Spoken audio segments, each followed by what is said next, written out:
She hasn't won a single title. So why are thousands showing up just to watch her practice? Hundreds of people traveled from 3 different states, stood in the July heat for over an hour, pressed against a chain-link fence, and watched a woman hit forehands. No scoreboard, no trophy, no opponent worth talking about, just drills. And yet, by the time she walked off that practice court in Washington, D.C., you would have thought she'd just won a major final. If you don't already know her name, stick around, because by the end of this video, you're going to understand something that most of the tennis world still hasn't figured out. The question nobody in tennis wants to say out loud. Here's the thing that should genuinely unsettle every executive at the WTA right now. Alexandra Eala has never won a WTA Tour-level singles title. Not one. She's 21 years old, ranked in the high 20s in the world, good, but not historic. She is not a Grand Slam champion. She is not even a Grand Slam finalist. By almost every traditional measure tennis uses to define stardom, she shouldn't be able to fill a practice court. So why does she? Why did fans in Indian Wells pack her practice sessions so tightly that organizers compared the crowds to Carlos Alcaraz, Jannik Sinner, and Venus Williams? Why, at the Dubai Championships, did she sell out an entire stadium in a tournament she'd never even played in before? Why did Coco Gauff, after beating Eala 6-0, 6-2, a beatdown by any measure, turn to the crowd afterward and thank them, not for supporting her, but for supporting the woman she just crushed? Something is happening here that the ranking system was never built to measure. And by the time we get to the story of a 20-year-old girl clawing her way back from the brink of elimination in front of 60,000 strangers in Queens, you'll understand exactly what that something is. But don't skip ahead, because the reason behind all of this goes back decades, to a 5-foot-tall man most of the world has completely forgotten. Before we go there, if you care about stories where sport becomes something bigger than sport, hit subscribe right now, because we're about to go deep, and you don't want to miss where this one ends up.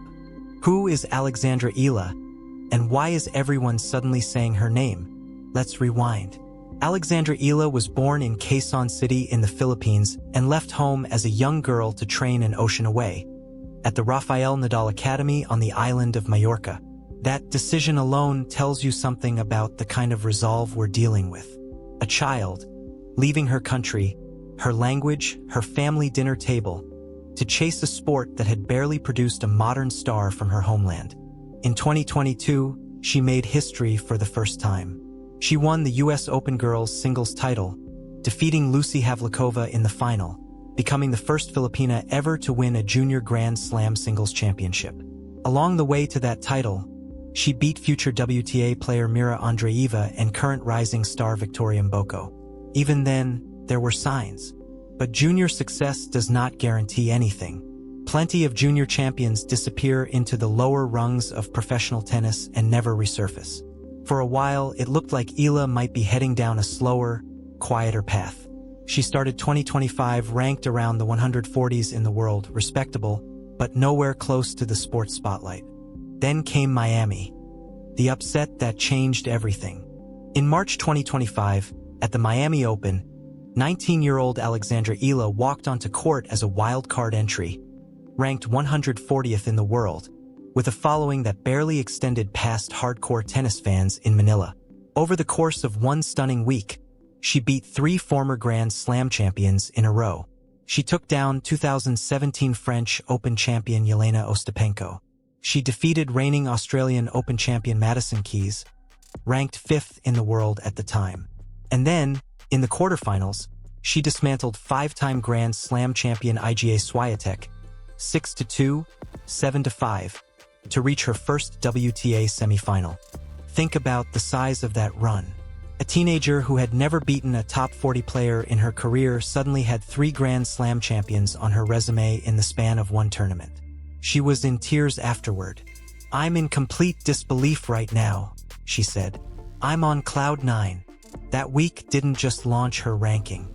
It launched something else, a wave of attention from Filipino communities all over the world who had been waiting, whether they knew it or not, for exactly this kind of moment. New York, and the match that explains everything. Fast forward to August 2025, the US Open, first round. Eala, now ranked 75th in the world, was drawn against 14th seed Clara Tauson of Denmark, a dangerous, powerful ball striker who had recently reached the DC Open quarterfinals and a semifinal in Montreal. On paper, this was a match Eala was supposed to lose. Flushing Meadows, where the US Open is played, sits close to one of the largest Filipino communities in the United States, the neighborhood known as Little Manila in Queens. And on that Sunday afternoon, that community showed up in force. Eala took the first set. Tauson responded by taking the second set comfortably, 6-2. Then, in the third and deciding set, everything seemed to fall apart for the underdog. Eala found herself down 1-5. Read that again. 1-5. In a deciding set at a Grand Slam, against a player ranked nearly 60 spots above her. One bad service game away from a first-round exit. This is usually where matches end. This is usually where the crowd goes quiet and starts filing toward the exits early to beat the subway rush. Instead, the roar at Grandstand Court got louder. Eala saved break points. She held serve. She broke back. Game by game, the deficit started closing, 2-5, then 3-5, then 4-5, while a highly partisan crowd, as the US Open's own website later described it, carried her through every single point.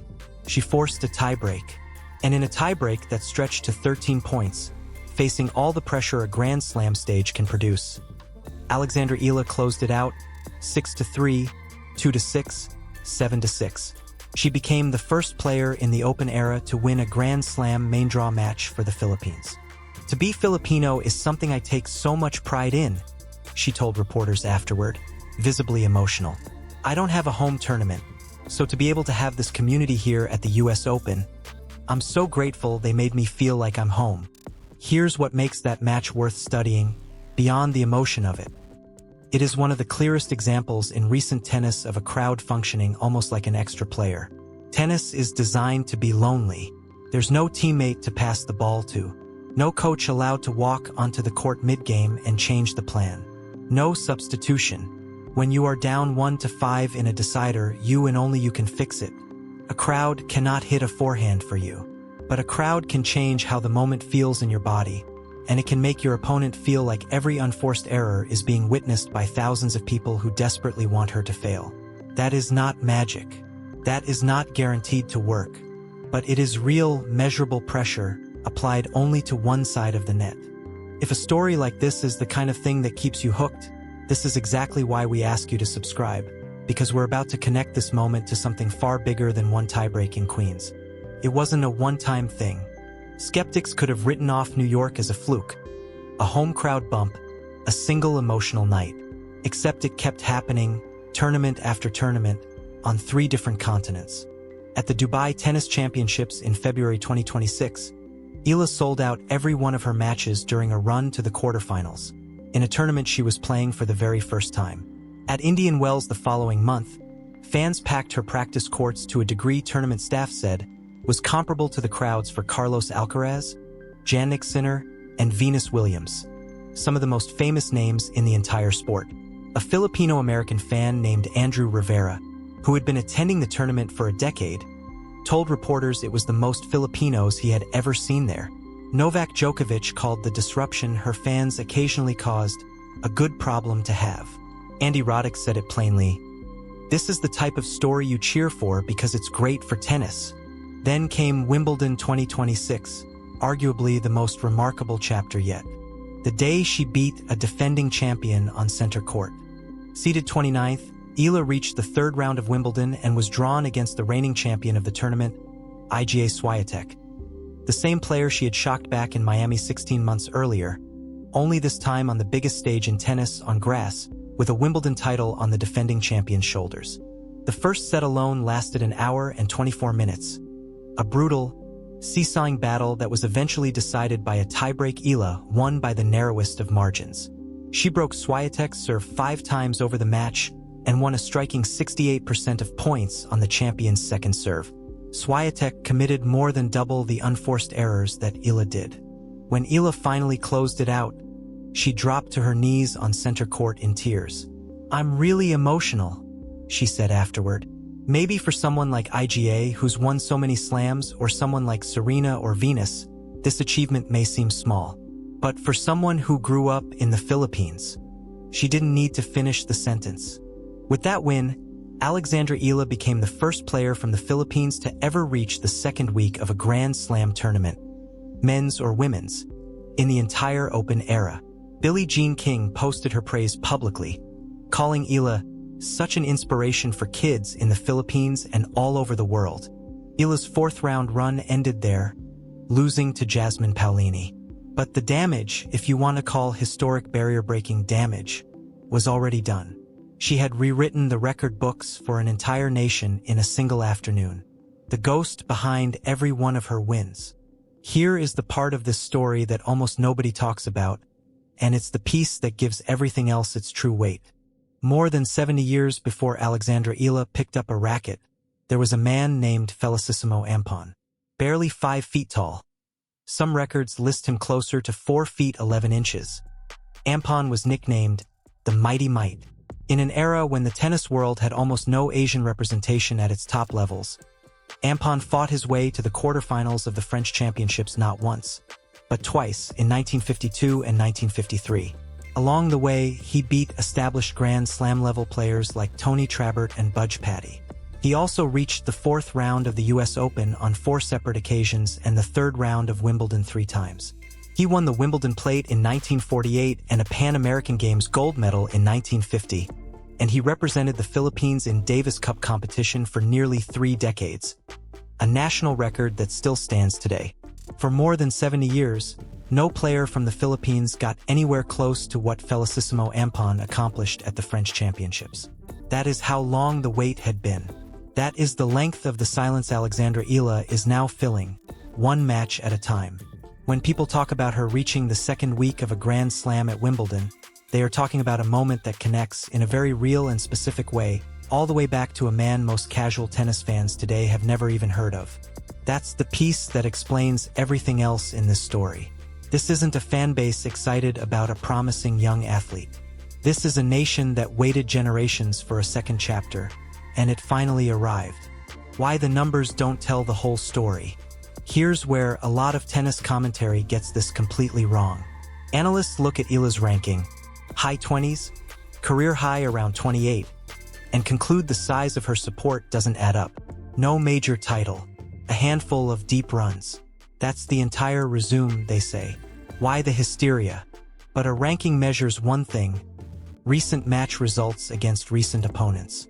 It does not measure representation, cannot measure how many Filipino children are, for the first time in their lives, watching someone who looks like them and speaks like them competing on center court at Wimbledon.